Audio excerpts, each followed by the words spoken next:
Live from Studio G and fighting for you for the Foxhole Freedom. Here we go into another brand new hour, but I have a warning. The Steve Gruber Show often results in extended periods of American pride, American optimism, and uncontrollable enthusiasm for the future of this great country. Good to see you here. Kicking off the live broadcast and Real America's Voice, MTN and elsewhere, reaching a growing global audience. It's the Steve Gruber Show. Here are three big things you need to know this hour. Number one, how many millions or billions of dollars have been paid out to people who simply do not deserve the government benefits they're getting paid for? That's something Doge is finding. Number two, Mark Zuckerberg will be in a federal courtroom today trying to defend his actions involving the CCP, Democrats, censorship, and more, and praying that Meta does not get torn to pieces. And number three, never a dull moment, that's for sure.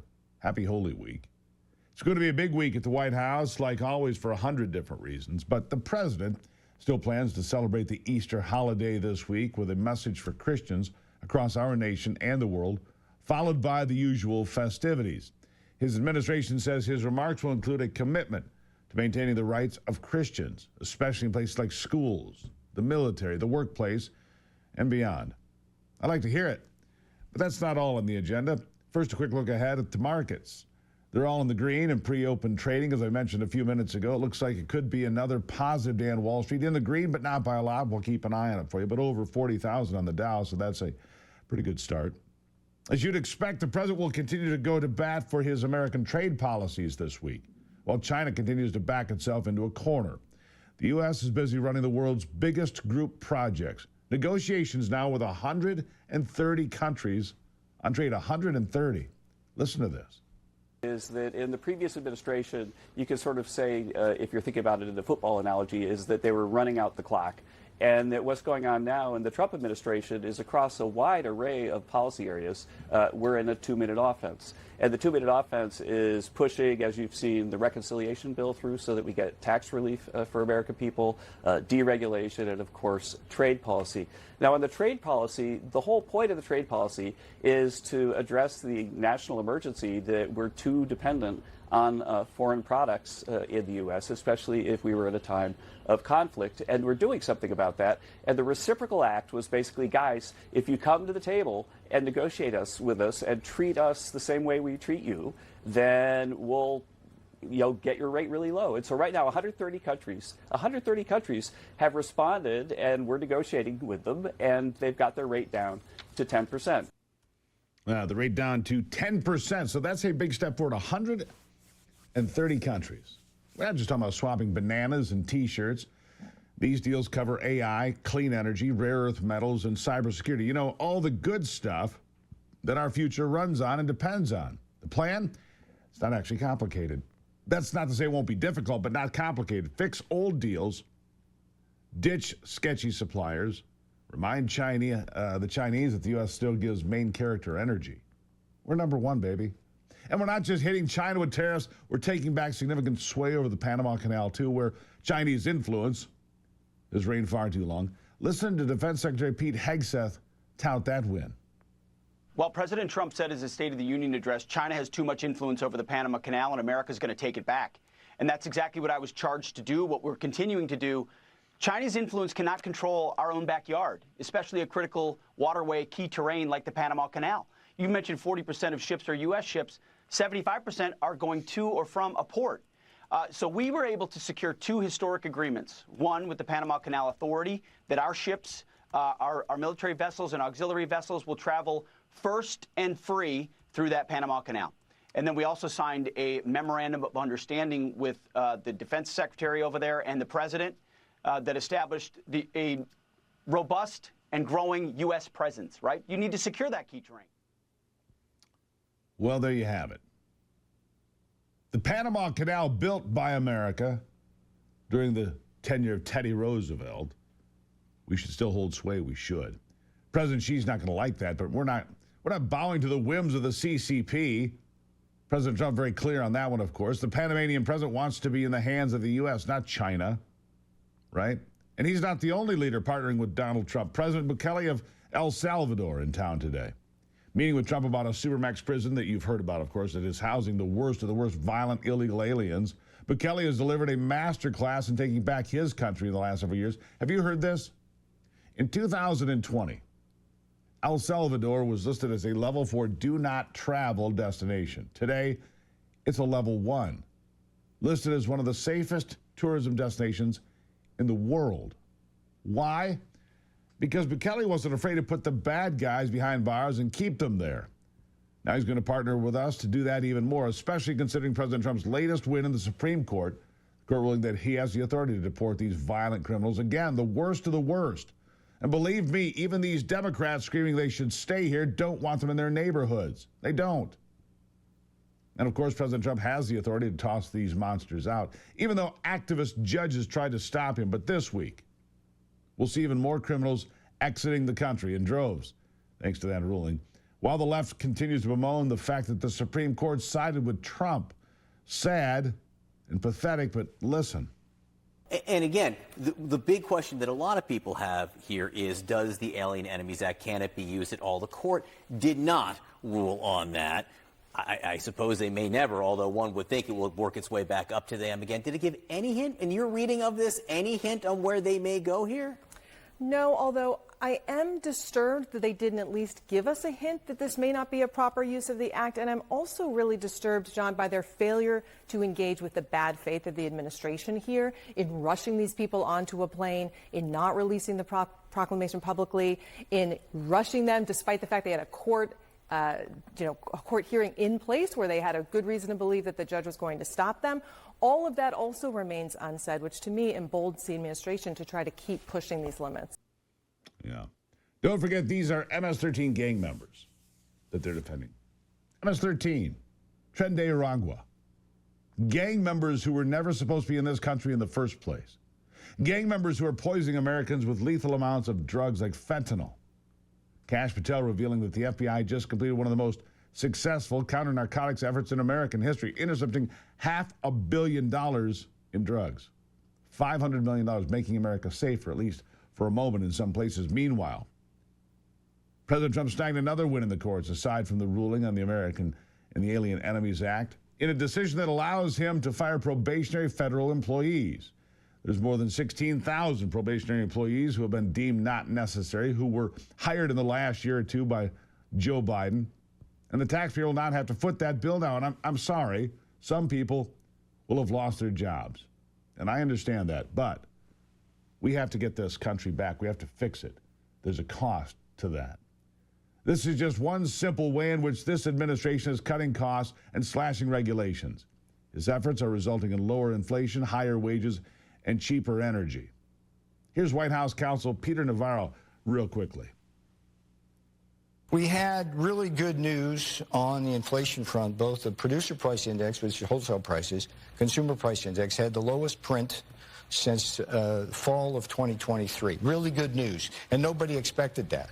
And the reason why that kind of thing's happening is because the Trump policies on other fronts, oil's down to $61 a barrel. Yeah, it's good news central around here, isn't it? I'll have more good news from Navarro from that same interview when we come back. Good morning to you. Nice to see you on a Monday. Glad you're on board. It's the Steve Gruber Show. I'll be back.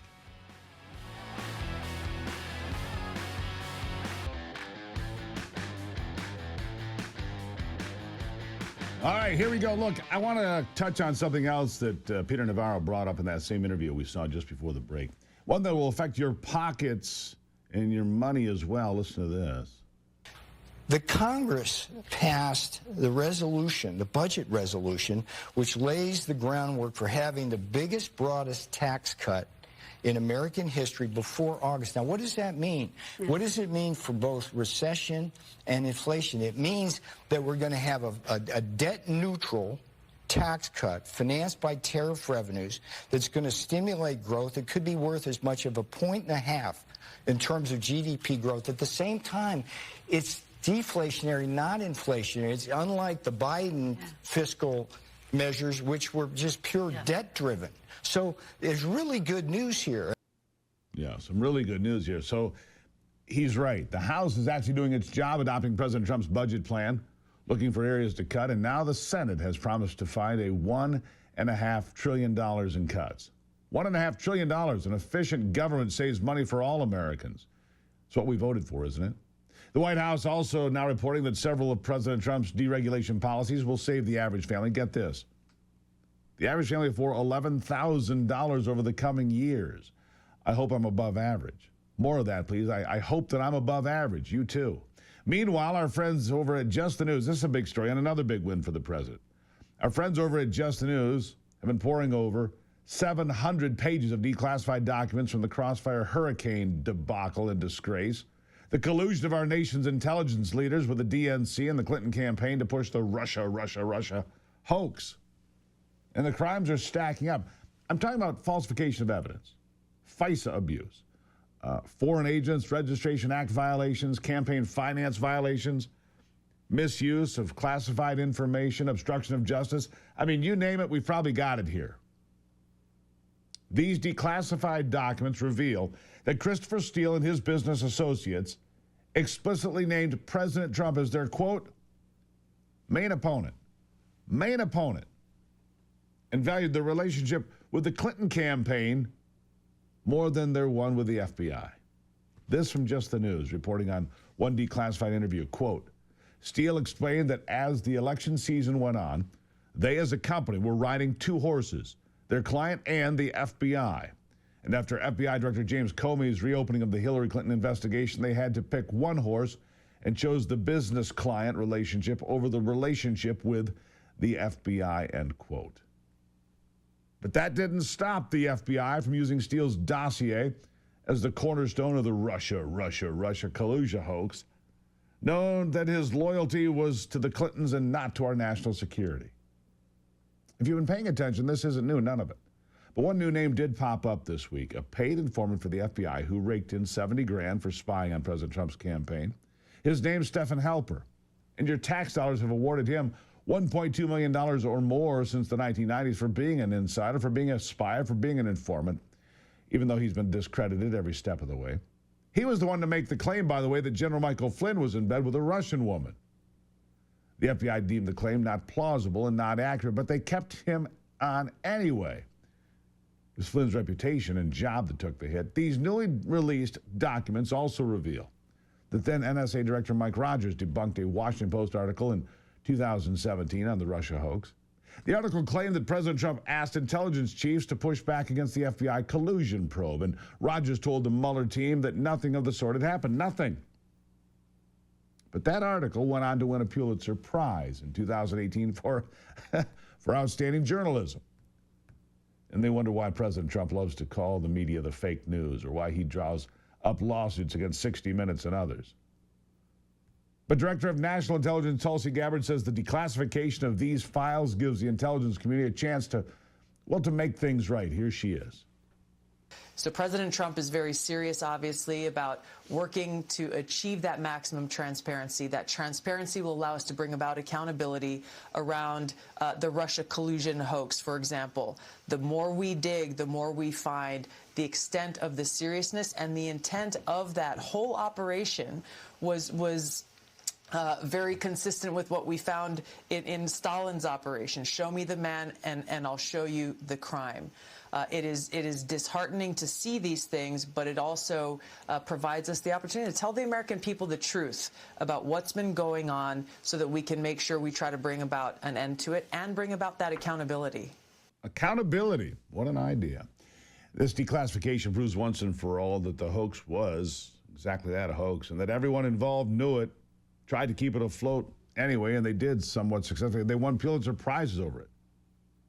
Now, will the media talk about this week? No, not likely. Don't forget, this is what President Trump predicted when he signed that executive order declassifying all of these documents. Here he is. We believe that it's long past time for the American people to have a full and complete understanding of what exactly is in those files. Which gives the media the right to go in and check it. You probably won't bother because you're not going to like what you see. But this was total weaponization. It's a disgrace. Should never happen in this country. But now you'll be able to see for yourselves, all declassified. All declassified. But look, that's why you come here. It's why you come here every day to start your day in places like Real America's Voice and MTN. And you listen to my friends and colleagues on networks like this because you get the stories that the mainstream media want to bury. We're going to keep on keeping on this week as So we expect another slew of wins from the Trump administration that put America back on the map and dollars back in your pocket, because that's what matters. Now, I'm still conducting this experiment. I need your help. Please follow me on Facebook and follow me on X. If you still call it Twitter, that's fine. We're trying to figure out the log jam here. And this movement that involves all the people we're talking about and truth-telling, if you believe in honest conversation about what's happening in this country, and this conversation, for example, follow me in these places on social media. Follow me in these places that we can get some momentum. We are a movement, but we need you. I need you. So let's get together on this, shall we? Good to have you here this morning. It's the Steve Gruber Show. Glad you're on board with us. So much to do. Again, follow Facebook. Follow Twitter. Rumble. Live on YouTube. It's a colossal movement. Be part of it. I'll be right back.